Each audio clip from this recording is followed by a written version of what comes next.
Assalamualaikum warahmatullahi wabarakatuh.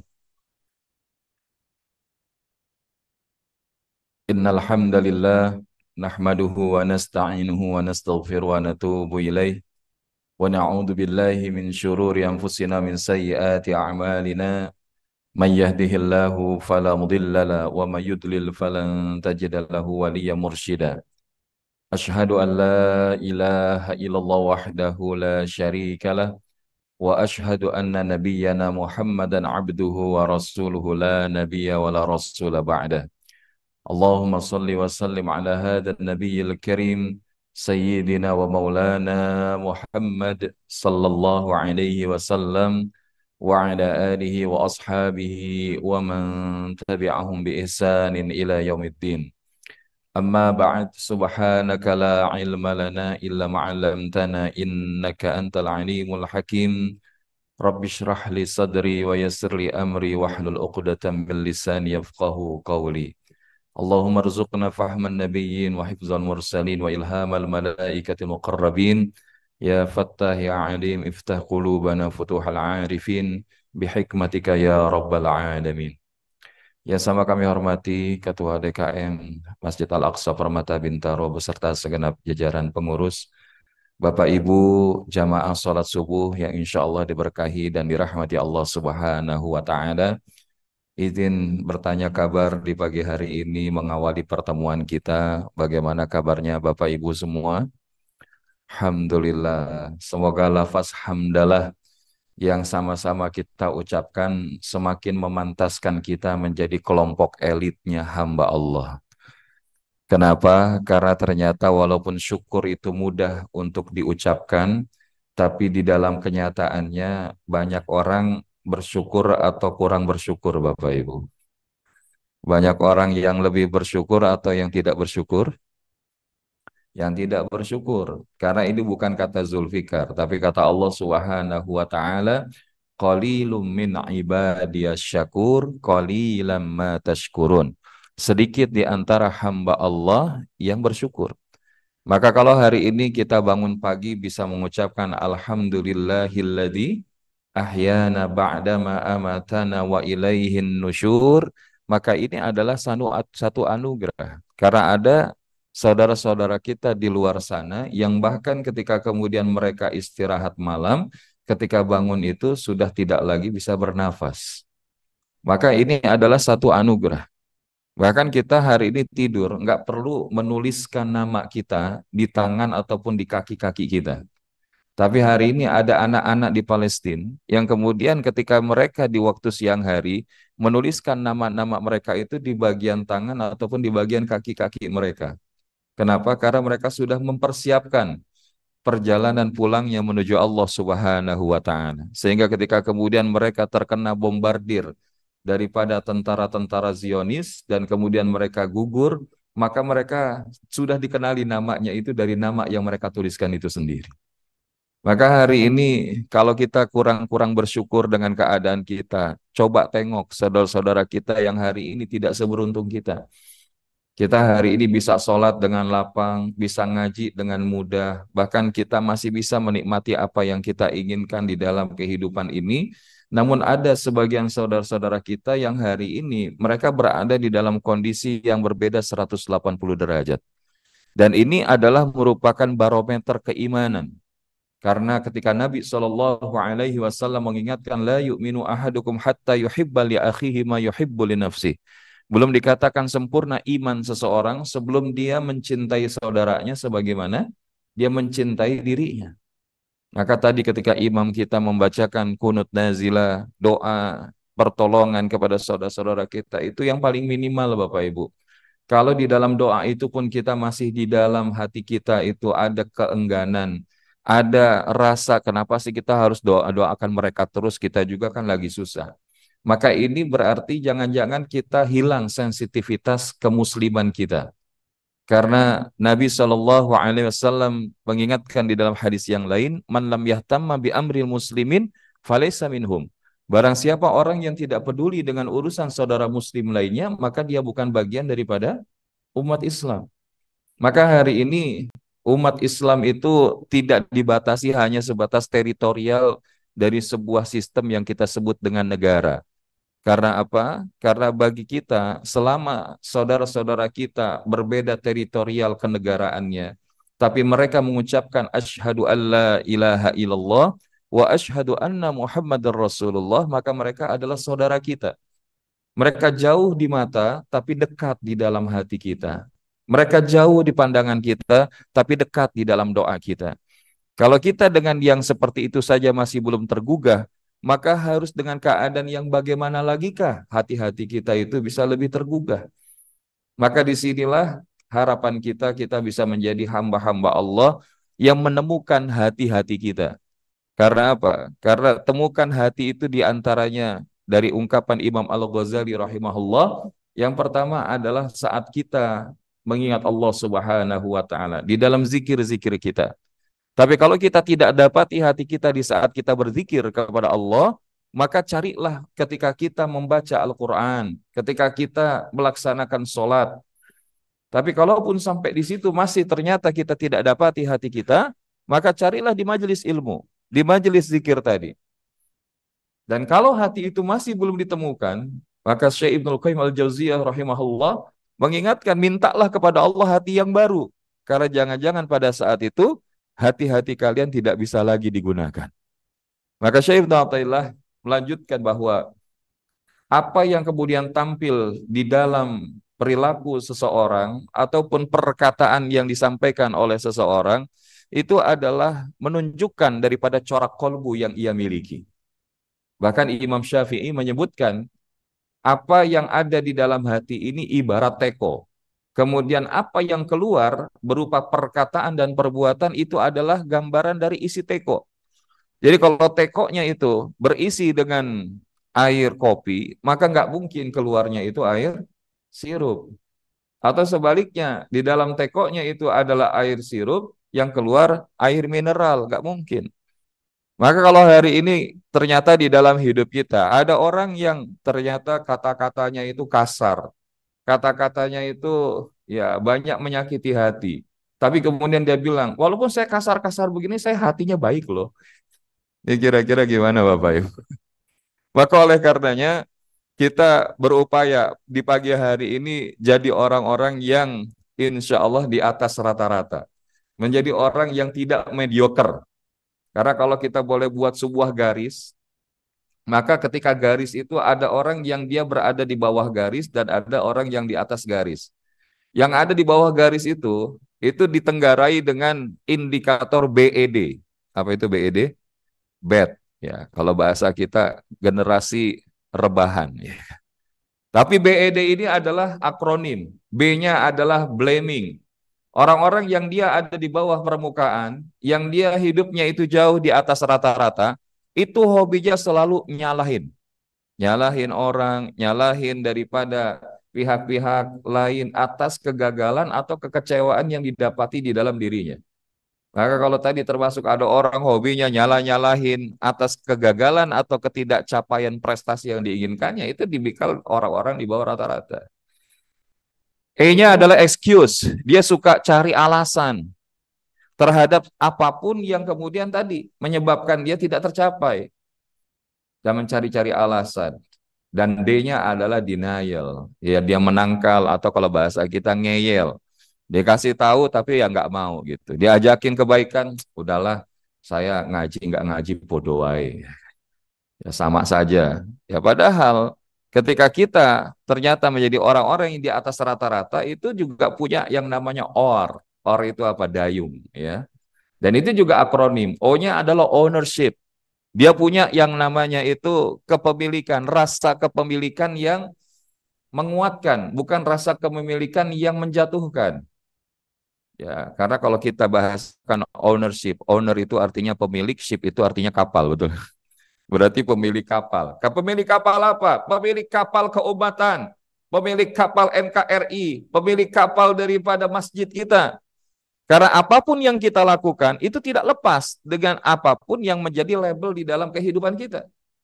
Makanya kalau kita hari ini bahasanya, ya udahlah Ustadz, hari ini nggak usah ribut-ribut boykot produk-produk Zionis atau produk-produk Israel. Karena toh pun perusahaan-perusahaan yang di produknya itu diboykot adalah kebanyakannya orang-orang Islam yang bekerja di dalamnya. Nah, ini dilema. Di satu sisi kita seperti menutup pintu rezeki, tapi dalam konteks siasi, di dalam konteks peperangan, ini strategi.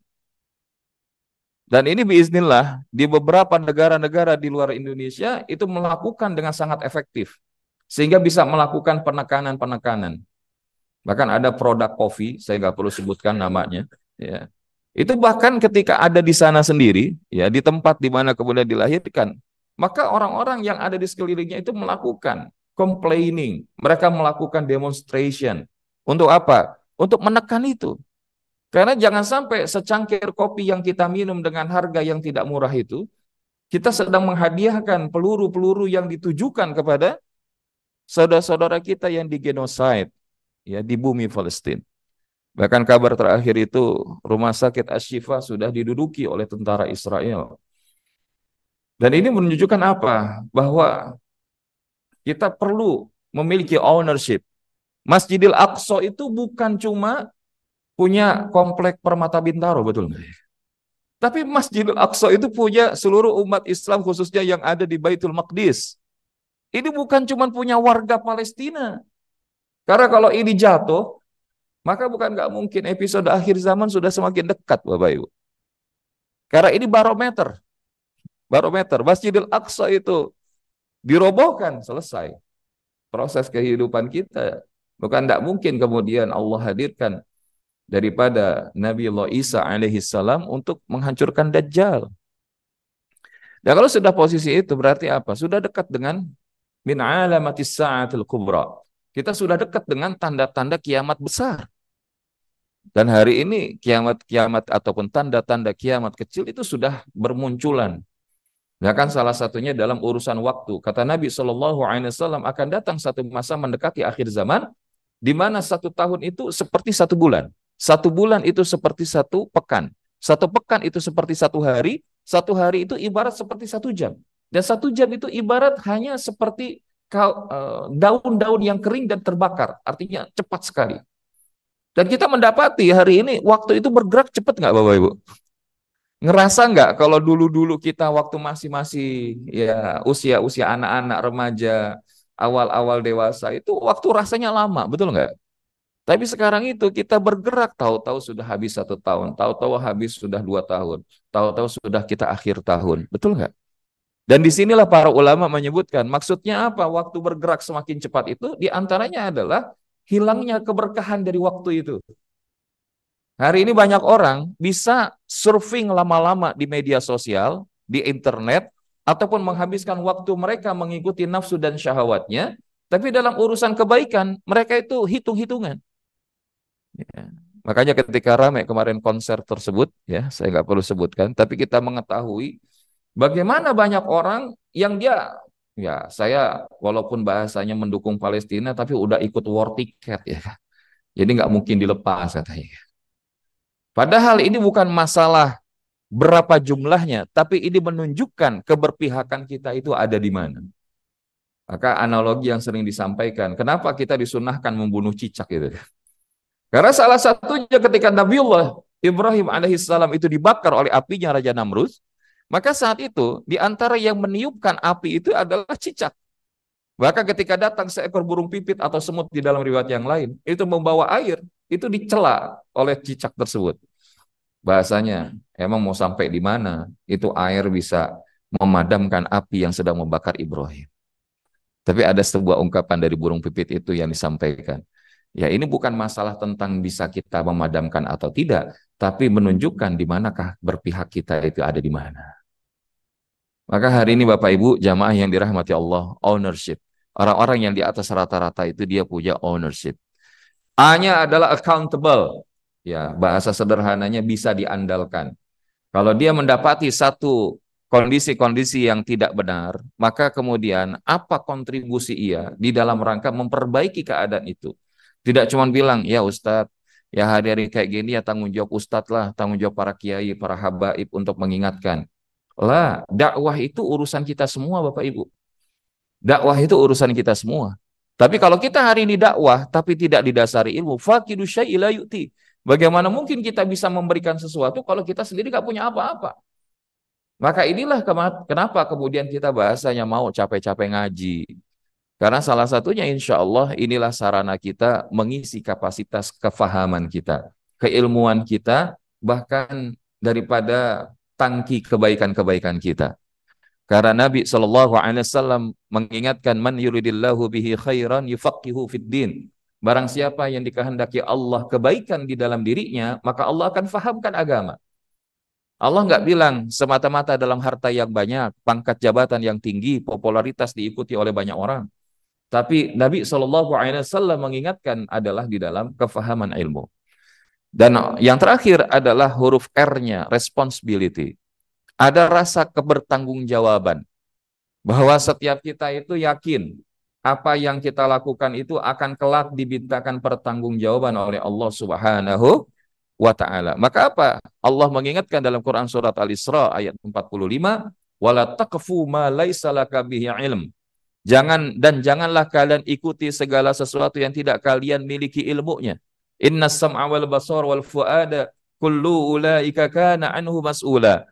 Karena sesungguhnya pendengaran, penglihatan, hati dan akal pikiran kita semuanya itu akan dimintakan pertanggungjawaban di hadapan Allah Subhanahu wa taala. Maka salah satunya Nabi sallallahu alaihi wasallam mengingatkan salamatil insan fi hifzil lisan. Selamatnya manusia itu adalah diantaranya ketika dia bisa menjaga lisan. Dan ini yang akan kita kaji di dalam kesempatan pagi hari ini. Setelah kita banyak bicara tentang urusan hati, maka kita perlu juga tahu apa yang menjadi pantulan hati di antaranya. Salah satunya adalah di dalam lisan-lisan kita. Bahkan ketika kita dapat menata lisan ini dengan baik, bukan hanya saja selamat, tapi insya Allah menjadi wasilah menuju surganya Allah Subhanahu wa taala. Amin ya rabbal alamin. Dan kalau saya tanya, Bapak Ibu pengen nggak masuk surga? Pengen aja apa pengen banget? Kalau masuk surga, pengennya yang nyender-nyender apa yang ada di depan kira-kira? Ya, tapi nggak apa-apa. Ini udah ada di taman surga duluan ya Bapak Ibu. Saya lihat kalau di Masjid Al-Aqsa ini insya Allah, apalagi kalau waktu-waktu seperti sekarang, yang namanya senderan itu full book. Ini udah war Ustaz ya kan. Bahkan sebelum kami ngaji ini sudah war duluan ya kan. Pojokan ini jangan pindah ke siapa-siapa ya kan. Tapi ala kulli hal Bapak Ibu insya Allah ya mudah-mudahan saya ini kalau sudah jadwal di sini itu rasanya ketemu dengan keluarga. Maka saya ingin memberikan ataupun berbagi yang terbaik. Kenapa? Karena Alhamdulillah saya ingin berterima kasih ya, dengan Ketua DKM Pak Ridwan, ya Pak Agung dan juga Bapak Ibu semua Pak Syafi'i. Karena dengan izin Allah dokumentasi yang baik kajian kita ini, Alhamdulillah sekarang sudah tertuangkan ke dalam sebuah buku. Judulnya adalah Ijlis Bina Nu'minus Sa'ah, menjeda sejenak, mericharge iman. Dan Alhamdulillah kita kemarin sudah naik cetak 100 eksemplar, dan Alhamdulillah 90 sudah sold out. Nah, insya Allah ada yang akan dihibahkan ke masjid ini, ada 2, 3, masih ada sisa 7 lagi. Kalau misalkan nanti Bapak Ibu ingin ikut mendukung daripada ini, dan insya Allah ini baru cetakan perdana, masih ada beberapa ketidaksempurnaan, tapi insya Allah sedang akan kita lakukan cetakan-cetakan berikutnya. Dan ini kemarin kita ngobrol sama Pak Agung. Alhamdulillah salah satunya berkah dari kajian-kajian yang ada di Masjid Al-Aqsa Permata Bintaro ini terdokumentasikan dengan baik. Maka tema-tema kita yang kita bawakan insya Allah seputar hati, seputar motivasi Islam, seputar komunikasi, ingin kita share. Karena apa? Mudah-mudahan syiarnya semakin luas. Karena kita pulang kembali kepada sisi Allah SWT kan nggak bawa banyak harta Bapak Ibu. Tapi kalau kita punya ilmu yang kemudian dengan izin Allah, Allah hadirkan dan kemudian menjadi luas kebermanfaatannya, mudah-mudahan wasilah yang terus mengalir kebaikan itu, walaupun kita sudah berada di alam barzakh. Maka harapan saya juga Bapak Ibu, yang saya yakin, kalau saya yang baru beberapa tahun saja di sini bisa satu buku, apalagi Bapak Ibu yang jadi jamaah di sini ya kan. Jangan cuma punya buku tabungan sama buku nikah Bapak Ibu ya kan. Jadi insya Allah silakan. Tapi saya lihat kalau jamaah di sini memang luar biasa, hampir nggak ada yang mencatat ya kan. Kelihatan cukup mendengar ngangguk-ngangguk selesai ya kan insya Allah. Padahal kata Sayyidina Ali bin Abi Thalib, ikatlah ilmu itu dengan mencatat ya. Tapi kalau saya lihat jamaah di sini, insya Allah jamaah yang di atas rata-rata ya kan. Yang cukup ngelihat slide aja sudah paham. Karena apa? Nanti tinggal di-share sama Pak Agung ya kan. Baik Bapak Ibu jamaah yang dirahmati Allah SWT, mari kita lafazkan kembali basmalah. Bismillahirrahmanirrahim. Baik, tema ini yang akan kita angkat di pagi hari ini, menata lisan menuju jannah. Jadi kenapa saya pengen bahas materi ini? Karena ya kita tadi ketika mengawali mengucapkan kesyukuran kepada Allah Subhanahu wa taala itu menunjukkan level kesadaran kita. Kita itu ya tadi ketika kita ingatkan banyak di antara kita yang lebih banyak bersyukur atau enggak bersyukur. Banyaknya apa? Enggak bersyukur. Dan ini bukan kata saya sekali lagi. Bahkan di dalam surat Ar-Rahman itu ada satu ayat yang diulang berkali-kali. Apa ayatnya itu? فَبِأَيِّ آلَاءِ رَبِّكُمَا تُكَذِّبَانِ. Maka nikmat Tuhan mana lagikah yang akan kalian dustakan? Karena hobinya manusia itu ngaku-ngaku. Saya hebat ini kan standar Ustaz. Saya S1, S2, S3 sampai S7 di luar negeri ya kan. S7 ini kan nggak ada Bapak Ibu ya. Kalaupun ada bintang 7 itu juga puyer sakit kepala ya. Kenapa saya bilang begitu? Karena banyak orang ada yang merasa tinggi dengan ilmunya. Ada orang yang merasa tinggi dengan hartanya. Maka kalau Allah ingin meletakkan kemuliaan itu pada banyaknya harta, harusnya Korun jadi orang yang paling mulia. Betul nggak Bapak Ibu? Tapi ternyata Korun menjadi di antara contoh orang yang tergelincir. Karena apa? Dia mengatakan, innama utituhu ala ilmin indi. Sesungguhnya yang ada di sekelilingku ini karena kehebatan ilmuku. Allah nggak suka yang kayak begitu. Allah benamkan Korun di dalam perut bumi. Begitupun kalau kita kemudian ya diberikan kesempatan punya kekuasaan. Karena ketika kekuasaan kalau dikatakan itu yang paling mulia, harusnya apa? Harusnya Fir'aun, Abraha, Namrud menjadi di antara yang paling mulia. Tapi ternyata mereka menjadi orang-orang yang dihinakan oleh Allah Subhanahu wa taala. Karena apa? Efek ketika diberikan kekuasaan tapi dia nggak beriman kepada Allah, maka dia merasa dirinya itu bahkan lebih hebat daripada Allah. Ana rabbukumul a'la. Aku Tuhan kalian paling tinggi. Saya bisa mau-maunya saya. Maka kalau kita berkaca pada kondisi kita saat ini, inilah salah satu titik ataupun ruang improvement di tengah umat terkait masalah kepemimpinan ini. Namun satu hal yang ingin saya dorong di 2024 yang semakin dekat ini, maka apapun preferensi politik kita, jangan sampai kemudian membuat kebersamaan jamaah dan umat ini terpecah belah. Maka kita perlu melihat dan kemudian betul-betul mendapatkan informasi yang valid siapa yang akan didukung. Dan sekarang ini bahkan di beberapa lingkungan instansi, bukan di beberapa, hampir di semua lingkungan instansi, foto-foto saja pakai gerakan tangan nggak boleh. Yang begini nggak boleh, yang begini nggak boleh, yang begini nggak boleh. Kenapa? Ya karena tadi. Dan kita melihat memang ada potensi polarisasi-polarisasi yang akan memecah belah kesatuan bangsa kita. Maka di dalam pendekatan Islam yang kita fahami di negeri kita, manhaj kita ahlu sunnah wal jamaah, wasatiyah, moderasi. Moderasi itu apa? Tidak terlalu keras, namun juga bukan berarti kemudian gampang terbawa angin, nggak boleh gitu. Dan inilah jejekannya itu apa? Kalau dia punya ilmu. Maka oleh karenanya Bapak Ibu jamaah yang dirahmati Allah Subhanahu wa taala, orang-orang yang bersyukur itu, maka Allah akan berikan tambahan daripada kebaikan-kebaikan nikmat Allah yang lain. La in syakartum la azidannakum. Maka Syekh Ibnu Rajab Al-Hambali rahimahullah menyebutkan ketika seseorang itu dapat nikmat, kemudian dia memiliki rasa syukur atas nikmat, rasa syukur itu pun adalah bagian daripada nikmat Allah. Makanya kalau kita hari ini tadi memiliki rasa kesyukuran sekecil apapun, ya, karena bahasanya man lam yashkuril qalil wa lam yashkuril katsir kata Nabi. Siapa yang tidak bersyukur dengan yang sedikit, maka dia tidak akan bisa bersyukur dengan yang banyak. Hari ini Bapak Ibu bisa sholat dengan sempurna tanpa harus duduk di atas kursi. Kira-kira nikmat nggak Bapak Ibu? Dan saya sedang mendapatkan pesan cinta dari Allah beberapa waktu lalu pulang dari Surabaya. Ada infeksi di bagian kaki dibawa ke UGD. Ya, ternyata setelah dironsen harus diambil tindakan dioperasi. Nah, setelah dioperasi itu ternyata apa? Sekarang lagi masa pemulihan, sementara menghindari ada tumpuan badan yang kemudian bersentuhan langsung. Dengan kata lain apa? Kalau sujud, kalau duduk di antara dua sujud, sementara di atas kursi. Tapi kalau kita duduk seperti ini, insya Allah nggak ada masalah. Dan di situ saya bilang, ya Allah, ketika rasa ini Engkau hadirkan, bagaimana nikmatnya kita itu bisa sujud? Tapi sayang banyak di antara kita itu nggak merasakan nikmat saat sujud, betul nggak? Maka jangan sampai nunggu nikmat itu kemudian bahasanya Allah angkat atau Allah tiadakan untuk sementara waktu, baru kemudian kita sadar.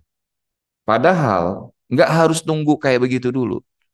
Makanya Nabi mengingatkan ada dua nikmat yang seringkali itu banyak melalaikan manusia, banyak dilupakan manusia. Ni'matani maghbunun fihi ma katsirum minan nas.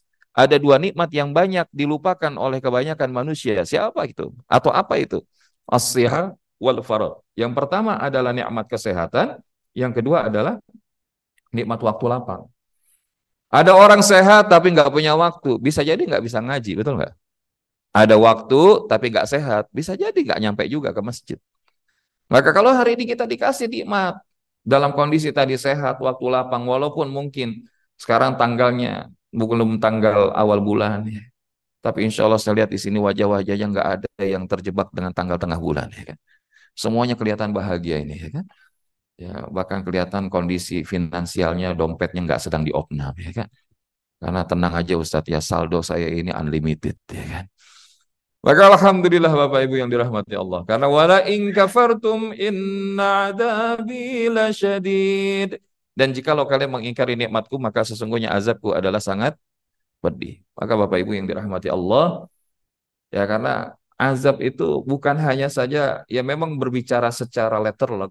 Azab itu terjadi cash and carry di umat Nabi dan Rasul sebelum Rasulullah. Tapi kalau umat Nabi Shallallahu Alaihi Wasallam, apakah ada di azab, Ustaz? Maka di sini pemahamannya adalah dalam konteks azab itu bisa saja kesempitan-kesempitan di dalam hidup, kegelisahan-kegelisahan di dalam hidup, ketidaknyamanan di dalam hidup, kesusahan-kesusahan yang hari ini mungkin mendera hidup-hidup kita. Karena azab yang sebenarnya kelak nanti akan Allah berikan di hari akhirat. Makanya salah satunya Allah mengingatkan dalam surat An-Nisa ayatnya 147. Tapi insya Allah kalau jamaah Al-Aqsa ini insya Allah sudah hafal Quran 30 juz di luar kepala, ya kan? Ma yaf'alullahu bi'adabikum in syakartum wa amantum wa kana Allahu syakiran alima. Mengapa Allah akan menyiksa dan mengazab kalian? Jikalau kalian beriman dan bersyukur kepada Allah Subhanahu wa taala. Innallaha syakiran. Dan sesungguhnya Allah itu Maha mensyukuri lagi Maha mengetahui. Jadi kalau kita belajar dari ayat-ayat Al-Quranul Karim, maka ternyata bab syukur ini menarik untuk kita bahas. Mudah-mudahan bab ini insya Allah kita bahas di pertemuan bulan yang akan datang dengan tema Amazing Grateful. Bahkan kami ada sebuah program namanya Mentorship Lapang Dada selama 40 hari. Bagaimana kita menghadirkan sadar nikmat, syukur yang melapangkan. Bab ini sendiri insya Allah akan kita bahas mudah-mudahan. Namun hari ini sekecil apapun nikmat yang Allah berikan, maka apa yang pantas untuk kita lakukan? At-tahadusu bi ni'matillahi syukrun. Menyebut-nyebut nikmat Allah itu adalah kesyukuran. Wa tarkuha kufrun. Dan meninggalkannya adalah kekufuran. Dan Bapak Ibu jamaah yang dirahmati Allah Subhanahu wa taala. Maka kalau saya kaitkan dengan materi kita hari ini, apa sih makna lisan bagi Bapak Ibu dan jamaah semua? Sejauh yang kita hari ini kan Allah memberikan kita beraneka ragam nikmat ya Bapak Ibu ya. Nikmat sehat, nikmat karunia, pasangan, keluarga, pekerjaan, panca indera yang lengkap, tangan, kaki, pandangan, pendengaran, termasuk lisan. Maka kaitan dengan lisan sebagai nikmat yang Allah hadirkan, apa makna lisan bagi kita Bapak Ibu? Apakah sekedar hanya untuk kita berbicara? Ya, karena Kita belum memaknai dengan seutuhnya dengan sebuah nikmat sampai kita tahu urgensi nikmat itu hadir di dalam hidup kita.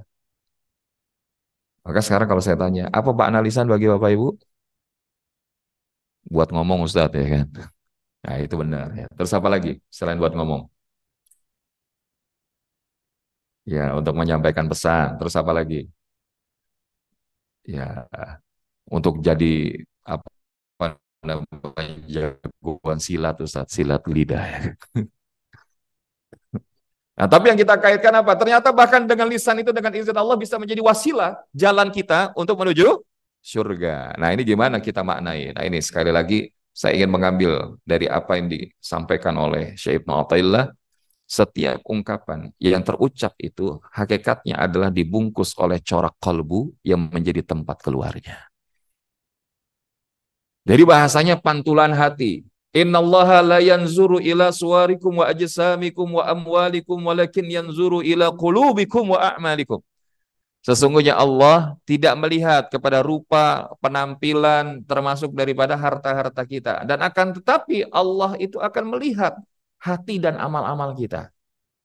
Makanya urusan hati ini adalah pokok dalam sebuah urusan-urusan badan kita yang lainnya. Maka termasuk dalam urusan kita menggunakan lisan. Kalau kita mengenal ada orang yang berkata-katanya kasar, hobinya suka nyakitin, kalau ngomong julidin orang, nah itu cirinya kolbunya sedang bermasalah, kolbunya sedang sakit. Tapi kalau kolbunya sehat, kolbunya bersih, kolbunya salim, maka itu akan terpantulkan di dalam kata-katanya yang menenangkan, kata-katanya yang meneduhkan, kata-katanya yang menggerakkan, kata-katanya yang menggugah, bahkan mengubah dengan izin Allah Subhanahu wa taala. Termasuk bahkan kalau kita masih punya anak-anak, ketika kita lihat anak-anak kita melakukan hal-hal yang tidak pada tempatnya, mana yang kemudian lebih sering kita lakukan? Kata-kata yang keluar dari lisan kita itu, kata-kata yang bernuansa kebaikan-kebaikan, atau sebaliknya. Bahkan contoh sederhana, kalau kita pengen ngetes, itu gampang saja. Wa'iyadzubillah. Misalkan Bapak Ibu lagi naik kendaraan roda 4, jalanan macet. Tiba-tiba pas lagi kondisi kita stuck itu lagi jalan, weng! Ada orang naik motor kemudian nyenggol apa namanya kaca spion kita atau mungkin sebagian tubuh mobil kita. Kira-kira yang pertama kali keluar tuh kalimat thayyibah atau kalimat alam ghaib atau kebun binatang kira-kira. Saya pengen tanya Bapak Ibu ya. Tolong dijawab. Kira-kira atau tiga-tiganya keluar semua. Astagfirullah dasar setan kancil. Nah, itu berarti semua-semuanya. Nah, kalau itu keluar Bapak Ibu itu ciri kita, ciri hati kita. Ya, karena apa? Yang keluar pertama kali itulah yang makanya kenapa kalau dalam tes psikologi itu jangan terlalu banyak dipikirin, yang pas pertama muncul itu yang kita munculkan karena itu yang akan terpantulkan. Begitu juga kalau kita hari ini dapat masalah di dalam pekerjaan kita, ya, di kantor kita mungkin, di tengah masyarakat. Apa yang keluar dari lisan kita itu corak kolbu kita. Dan oleh karenanya, Bapak Ibu jamaah yang dirahmati Allah Subhanahu wa taala, kita berlindung kepada Allah daripada apa? Jangan sampai kita menjadi orang yang memiliki ketergelinciran lisan. Dan ada 3 ketergelinciran lisan yang perlu kita waspadai. Apa saja itu? Yang pertama tadi, kaitan dengan yang sempat kita singgung, blaming. Mencela makhluk yang bahkan level akutnya itu bukan hanya saja mencela sesama makhluk, tapi bahkan mencela makhluk yang nggak bisa berbuat apa-apa. Ya bahasanya ketika dia jatuh, dasar kenapa ada batu sih di situ? Batu disalah-salahin dia. Padahal dari kemarin juga batu hanya ada di sana kan gitu ya kan. Mohon maaf Bapak Ibu, ini kalau orang sudah level akut itu begitu. Makanya Nabi Shallallahu Alaihi Wasallam bersabda daripada sebuah hadis qudsi, Allah Subhanahu Wa Taala berfirman, manusia itu menyakiti aku, dia mencaci masa, waktu, padahal aku adalah pemilik dan pengatur masa. Akulah yang mengatur malam dan siang jadi silih berganti, betul gak? Ya, kita kadang-kadang kan suka ngeluh. Kita ini hidup di Indonesia enak nggak Bapak Ibu? Waktunya balance nggak? Ya, kalau Bapak Ibu yang sudah pernah jalan keluar, apa mungkin sampai di Iceland ya, atau mungkin nggak usah Iceland lah, ya sampai di Kanada kalau pas lagi giliran musim panas ya. Nah, itu di Kanada itu bahkan kita subuhan itu jam 2, ya jam 2 setengah 3. Kemudian nanti buka puasa. Kalau pas Ramadan beberapa tahun lalu kami sempat sampai di Vancouver itu, bahkan bahasanya buka puasanya setengah 10. Nah, kita insya Allah kan sebentar lagi Ramadan, ya. Maka di Indonesia tuh enak aja apa enak banget Bapak Ibu, ya. Hampir waktunya cuman ya selisih-selisihnya 15 sampai setengah jam paling jauh. Tapi kalau di beberapa negara itu kondisi-kondisinya itu bisa sampai berjam-jam. Bahkan Iceland itu tadi sampai nggak ada waktu malamnya sama sekali. Kita hari ini ada malam tuh nikmat nggak Bapak Ibu? Maka kita nggak, jangan sampai mencela waktu. Karena hobi kita itu suka mencela, bukan hanya waktu. Giliran lagi panas, sibuk minta. Nah, pas dikasih hujan, itu manusia. Ya betul apa enggak Bapak Ibu? Dan kebanyakan kita gitu enggak? Pas lagi panas, dia bilang, ya Allah, kapan hujan turun? Ini bahkan sudah asat air, ya kan? Susah untuk bahasanya, untuk MCK dan lain sebagainya. Dikasih hujan sama Allah, banjir, ya kan? Terus bilang, ya Allah, kapan diberhentiin? Ini manusia itu begitu, Bapak Ibu. Bahkan Rasulullah SAW juga bersabda, janganlah kamu mencaci maki angin. Ya karena apa? Ya karena angin itu juga adalah min junudillah, di antara tentara-tentaranya Allah. Dalam perang Ahzab atau Khandak ya, perang Khandak. Itu salah satu kemenangan apa? Allah hadirkan angin yang kemudian itu membuat tentara-tentara musuh itu kemudian terlalaikan. Waktu perang Badar, Allah turunkan hujan di saat apa? Kaum muslimin itu sudah bahasanya hampir kehausan. Maka kita hari ini kalau melihat Nabi SAW turun hujan itu apa yang dibaca? Allahumma shayyiban nafi'an. Ya Allah, jadikan hujan ini yang bermanfaat. Tapi kita kadang-kadang kalau lihat kemarin sore itu kan gelapnya dari jam setengah 5 ya Bapak Ibu ya. Dan hujannya itu dari jam 5 hampir mendekati waktu Isya. Banyak di antara kita. Dan Nabi itu kalau sudah hujan itu terlalu panjang atau sudah lebih panjang dari biasanya, itu ada kecemasan di wajah Nabi. Tapi salah satunya doa Nabi Pak, Allah mahawin alaina wala alaina. Ya geser hujan ini kepada tempat-tempat yang lebih pantas ya Allah membutuhkan. Maka sikap kita itu bukan mencela, aduh dasar gara-gara hujan nih deal bisnis sampai nggak jadi ya kan. Nongkrong jadi batal, nobar nggak jadi kan ya. Jangan. Karena apa? Kalau ini yang kita lakukan itu termasuk mencela makhluk yang telah Allah hadirkan. Kemudian apa? Ketergelinciran lisan yang kedua adalah seringnya berdusta, lying. Ya tadi, fabi ayyi ala'i rabbikuma tukadziban. Dan Rasulullah SAW bersabda, ayatul munafiki thalathun. Ciri orang munafik itu ada 3. Idza haddasa kadzdzaba wa idza wa'ada akhlafa wa idza tu'mina khana. Jikalau dia berkata dia dusta, kalau janji dia menyelisihinya, dan jika diberikan amanat dia khianat. Dan kita berlindung kepada Allah. Orang-orang munafik itu adalah di dalam kerak neraka yang paling dalam. Dan ciri orang munafik itu bahkan apa? Idza qamu ila shalah qamu kusala. Kalau dia berdiri dalam sholat malas. Dan kemudian ya yura'un nas. Mereka itu kalau melakukan ibadah pengen dilihat orang. Bahkan wala yadhkurunallaha illa qalila, dan dia tidaklah mengingat Allah itu kecuali sedikit. Maka kita berlindung kepada Allah SWT. Kalau bahasa kasarnya gini, seseorang itu dipegang karena omongannya. Makanya jangan mudah kita berbuat janji kalau yang dengan janji itu ternyata kita malah mendustakannya. Dan hari ini tidak sedikit ada orang-orang yang tergelincir gara-gara apa? Janji-janji yang dia ungkapkan, yang dia sampaikan tapi tidak ditunaikan. Karena itu nanti akan menjadi hutang. Dan hutang itu akan diminta pertanggungjawaban di sisi Allah Subhanahu wa taala. Dan yang ketiga adalah, saya izin tambahkan sedikit ya Bapak Ibu, waktu syuruk sudah masuk. Menyebarkan berita tidak benar, mengadu domba, ghibah. Kalau bahasa kita provoking.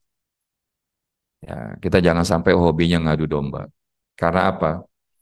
Nabi pernah lewat kepada sebuah makbarah, pemakaman, kemudian mendengarkan bahwa di antara salah satu penghuni kubur itu ada yang disiksa oleh Allah Subhanahu wa taala.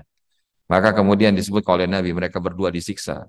Mereka menganggap itu bukan perkara besar, tapi sesungguhnya itu perkara besar. Apa itu? Yang pertama, disiksa karena tidak menutupi diri ketika buang air kecil. Ya, dalam riwayat yang lain, tidak benar atau tidak sempurna istinjanya. Dan kita lihat hari ini, memang kita kalau di public services, ya kadang-kadang kita sekarang ya ke bandara ya atau misalkan ke perbelanjaan, ya itu kadang-kadang tidak tertutup kan. Maka kita kalau misalkan paham agama, kita akan mengambil tempat tertutup dan menyempurnakan karena kadang-kadang tidak ada urinoir kalau yang bapak-bapak gitu ya. Kalau ibu-ibu sih aman. Dan ini perlu kita waspadai karena apa? Kalau kita menganggap remeh dengan urusan yang kayak begitu, bisa jadi itu yang menjadi ketergelinciran mendapatkan siksa di sisi Allah bahkan dari kondisi di dalam kubur. Dan yang kedua apa? Orang yang kedua disiksa karena suka ngadu domba. Ya, datang ke orang A, bilang wah B itu orangnya gini gini gini loh. Ya kan? Datang ke orang B, A itu orangnya begini gini, Pak. Nah, kita berseteru A sama B, dia yang dapat keuntungan. Maka kita berlindung kepada Allah Subhanahu wa taala, hari-hari ini hoax banyak bertebaran. Salah satunya hoax tentang penyerahan Palestina dari Israel. Itu hoax tingkat dunia itu. Belum lagi nyamuk apa Bapak Ibu. Hari ini macam-macam ya. Sedang didesain gelombang COVID yang kedua. Yang konon katanya ketika nyamuk rekayasa ini bertebaran, maka kemudian vaksinnya itu sudah disiapkan dan itu terinstal 5G stuff ya. Ada peralatan yang itu terkontrol dan remote dengan gelombang 5G. Yang itu tujuan dasarnya sederhana apa? Mengontrol populasi dunia. Dan wa'iyadzubillah, hadza min fadli rabbi. Inilah kita pentingnya iman. Kalau ikut-ikutan logika waktu di masa pandemi, mungkin kita bisa jadi nggak survive. Tapi kalau memang Allah masih menakdirkan, nggak ada yang bisa menghalangi. Dan inilah yang perlu kita lakukan di episode mendekati akhir zaman ini, Bapak Ibu. Kalau kita bahasanya nggak senang ngaji, ya kita akan termakan informasi-informasi yang hari ini too many information, too many garbage, terlalu banyak sampah-sampah informasi yang sampai kepada kita. Maka jangan kita jadi tipikal orang yang provoking. Hari ini kalau kita tadi dalam wilayah mendukung salah satu paslon, sampaikanlah kebaikan-kebaikan saja, tidak perlu sibuk untuk saling menjatuhkan. Urusan dia bohong, urusan dia melakukan hal-hal yang tidak baik, itu kelak dia akan bertanggungjawabkan. Selama ada aturan mainnya, kita lakukan teguran-teguran sesuai dengan aturan main. Tapi jangan kita kirim berita-berita yang tidak benar. Kata kuncinya apa? Saring sebelum sharing. Jangan kita baru dapat info apa, langsung kita share. Padahal kita sendiri nggak bisa mempertanggungjawabkan hal itu. Maka inilah kenapa pentingnya bahasanya kita perlu menata lisan. Dan menata lisan itu bukan hanya yang keluar dari kata-kata kita, tapi termasuk yang kita ya ketikkan dengan jari jemari kita di media sosial. Itu juga jadi kata-kata kita. Maka oleh karenanya, bagaimana perspektif kebaikan itu? Karena kalau kita kembali kepada ungkapan di antara seorang sahabat Nabi, namanya sahabat Abu Ayyub Al-Ansari, radhiyallahu an, Innar rajula la ya'malul hasanah fayathiqu biha wa yansal muhaqqarati fayalqallah wa qad ahatat bih. Sesungguhnya seseorang melakukan kebaikan dan terlalu percaya diri dengan kebaikan-kebaikan itu dan meremehkan dosa-dosa, maka dia akan bertemu dengan Allah dalam keadaan penuh dengan dosa. Wa innar rajula la ya'malu sayyi'ah fala yazalu minha musyfiqan hatta yalqallahu amina. Sesungguhnya seseorang melakukan keburukan dalam keadaan terus ngerasa salah kepada Allah, maka dia akan bertemu dengan Allah dalam keadaan aman. Kalau bahasa kita hari ini, merasa soleh itu salah. Tapi merasa salah itu soleh insya Allah. Karena hari ini banyak di antara kita tuh merasa yang paling benar. Merasa si paling hebat ya kan. Padahal di dalam kondisi kita saat ini, ya kita tadi bagaimana menghadirkan setiap kita, kalau nunjuk orang saja, satu jari nunjuk, maka tiga yang lain nunjuk siapa? Nunjuk diri kita sendiri. Belum tentu keburukan yang kita sampaikan akan tentang saudara kita, itu kita terselamatkan dari keburukan itu. Maka disinilah Bapak Ibu jamaah yang dirahmati Allah Subhanahu wa taala, berhati-hati di dalam bicara. Bahkan dalam Quran surat Qaf ayat 18 Allah Subhanahu wa taala mengingatkan, "Ma yalfizu min qawlin illa ladaihi raqibun atid." Tidak satu ucapan pun yang diucapkan oleh seseorang melainkan ada di dekatnya malaikat pengawas yang selalu hadir. Inilah bahasanya, setiap kata-kata kita itu nggak akan luput dicatat oleh malaikat yang senantiasa mencatatkan. Dan ini kenapa kita perlu menjaga. Bahkan kalau kita di dalam kelas ada sebuah program training kami itu di PP Institute, judulnya Heart Mastery Training. Bahwa apa yang kita lakukan itu bukan cuma sekedar saat kita ngobrol dengan teman bicara kita, tapi hadirkan Allah. Kita lagi bicara itu dilihat sama Allah. Maka itu akan memberikan pengaruh berbeda ketika kita sekedar bicara.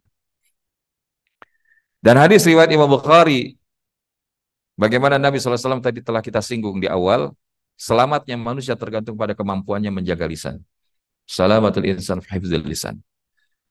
Bahkan dalam riwayat lain, Imam Muslim, Rasulullah SAW bersabda, "Innal abda la yatakallamu bil kalimah yanzilu biha finnar ab'ada ma bainal masyriq wal maghrib." Sesungguhnya seorang hamba mengucapkan kalimat tanpa dipikirkan terlebih dahulu, dan karenanya dia terjatuh di dalam neraka sejauh antara timur dan barat.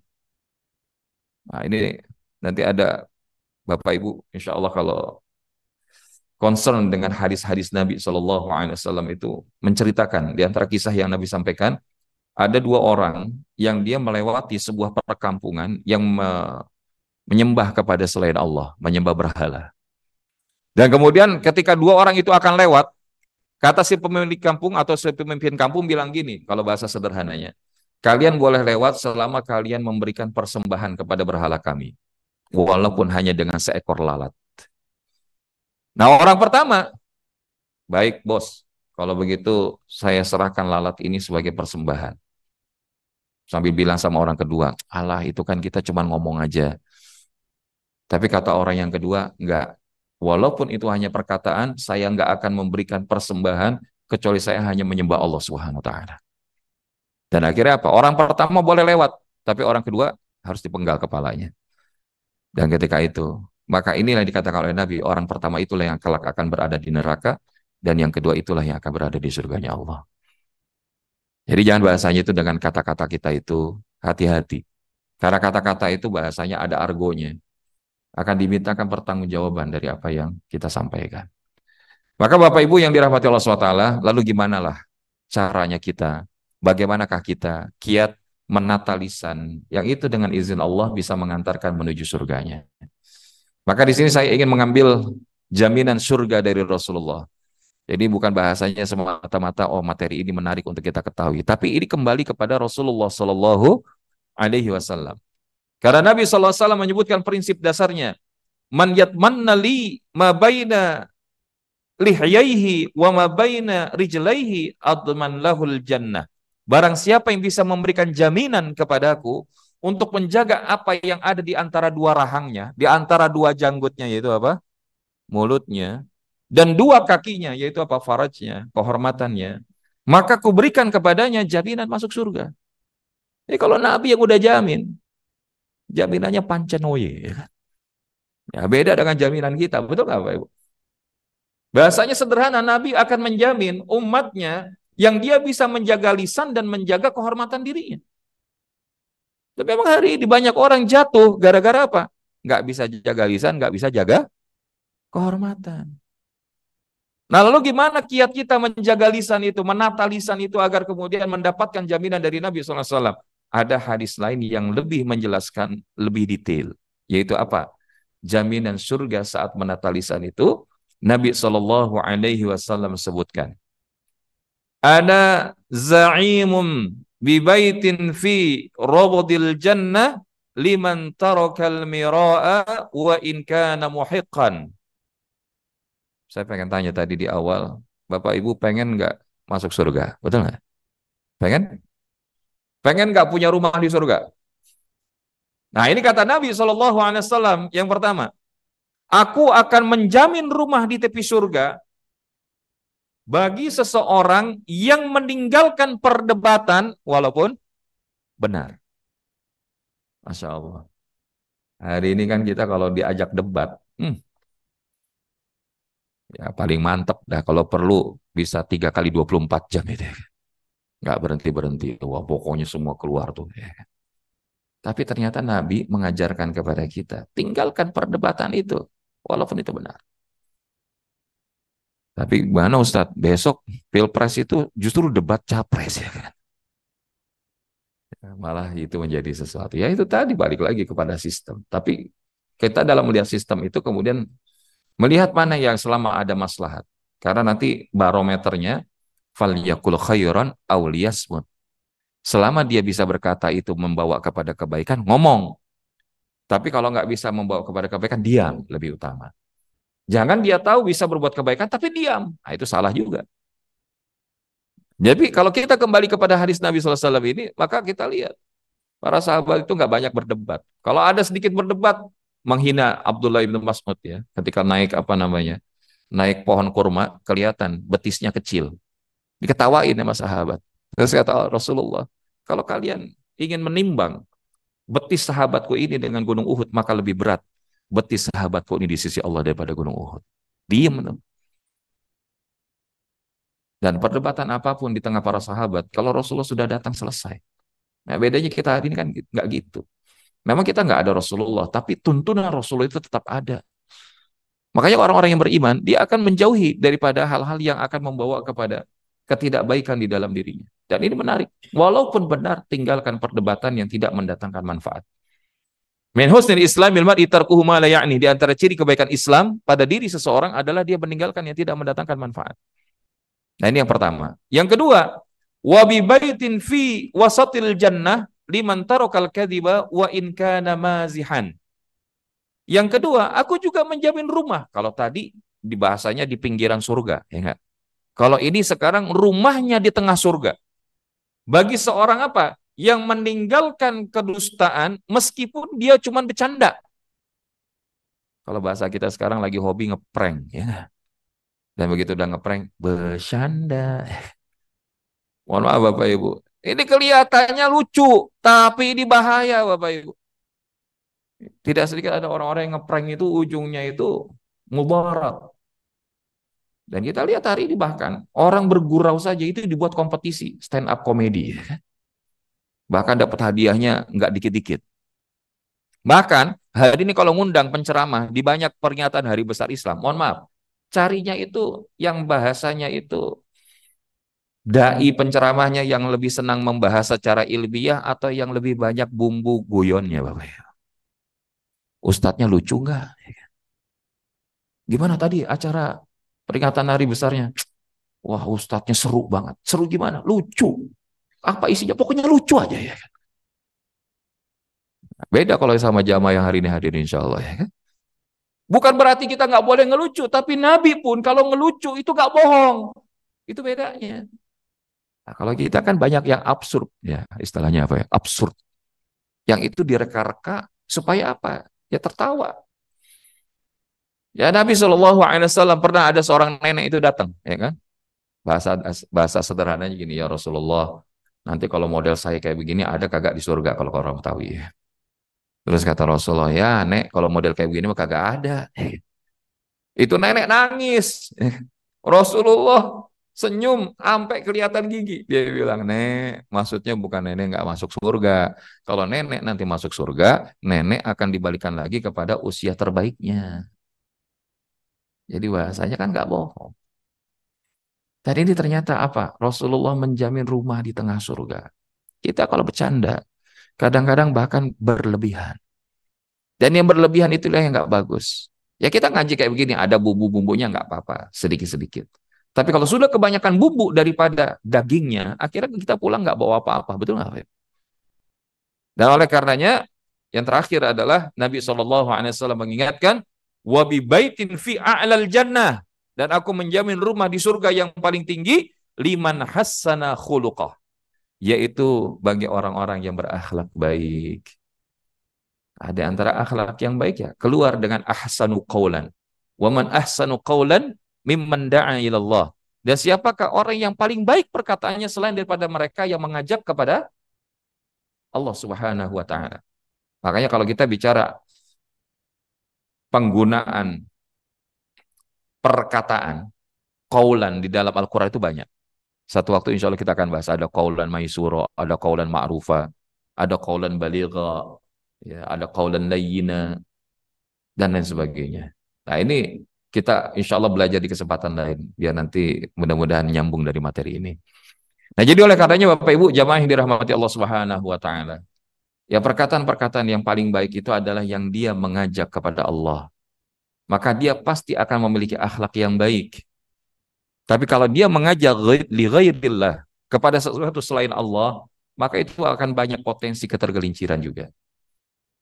Nah, Ustaz, lalu gimana? Ya pokoknya dalam urusan kita, ya bahasanya pokoknya, dalam urusan kita berkeluarga, dalam urusan kita bekerja, dalam urusan kita bermasyarakat, selama yang kita tujukan adalah menuju Allah, maka itu akan menjaga akhlak kita dalam bicara. Karena kita merasa apa? Merasa sedang dilihat oleh Allah. Anta'budallaha ka'annaka tarahu fa illam takun tarahu fa innahu yarak. Engkau beribadah seakan-akan melihat Allah, ataupun kalau enggak, ya seakan-akan kalian sedang dilihat oleh Allah Subhanahu wa taala. Dan untuk itulah Bapak Ibu jamaah yang dirahmati Allah, termasuk menjaga lisan di era media sosial hari ini. Hendaknya kita senantiasa menjaga diri dari berbicara atau menuliskan komen yang enggak jelas manfaatnya. Hari ini, ya tadi, di antara ciri kebaikan Islam, tinggalkan yang enggak bermanfaat. Apalagi posting-posting yang itu tidak menjadikan kebaikan-kebaikan untuk kita. Dan juga kebaikan untuk umat. Karena barometer yang tadi sudah kita kemukakan dari hadis Nabi, falyakul khairan aw liyasmut. Berkatalah yang baik atau diam. Dan mudah-mudahan Allah menjaga bagaimana agar kita bisa berkata-kata dengan baik. Dan ini ternyata ada ilmunya. Karena bicara atau berkomunikasi bukan hanya penguasaan materi maupun penyampaiannya saja. Kalau bahasa kita ada content mastery, ada delivery mastery. Akan tetapi yang jadi inti dari sebuah komunikasi yang tadi memiliki muatan menata lisan menuju jannah adalah ketika kita Allah izinkan memahami heart mastery.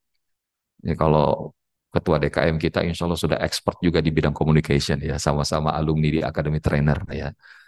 Tapi dalam perjalanan saya ternyata Masya Allah, ilmu komunikasi itu luas. Tapi sampai kemudian ketemu tentang ilmu heart mastery ini, inilah yang ternyata menjadi rahasia komunikasi para anbiya wal mursalin. Menjadi komunikasi para salafun salihin. Dan kita bisa berittiba dengan apa yang dibawa oleh para nabi dan rasul tadi, sehingga insya Allah kita pun bisa menyampaikan bahwa apa yang kita bicarakan bukan sekedar asal bicara, tapi adalah bicara yang menggugah, mengubah, merubah, menumbuhkan, dan menggerakkan dengan izin Allah. Dan mudah-mudahan Allah izinkan insya Allah kita bertemu kembali di bulan yang akan datang. Dan tadi saya katakan Bapak Ibu, saya insya Allah lihatkan ada 2 eksemplar buku yang akan dihibahkan ke masjid. Dan masih ada sisanya kalau nanti Bapak Ibu ingin membantu dan mensupport di dalam syiar dari buku itu, nanti ada putra kami di luar yang insya Allah masih ada tinggal beberapa buku lagi, 5 sampai 7 buku.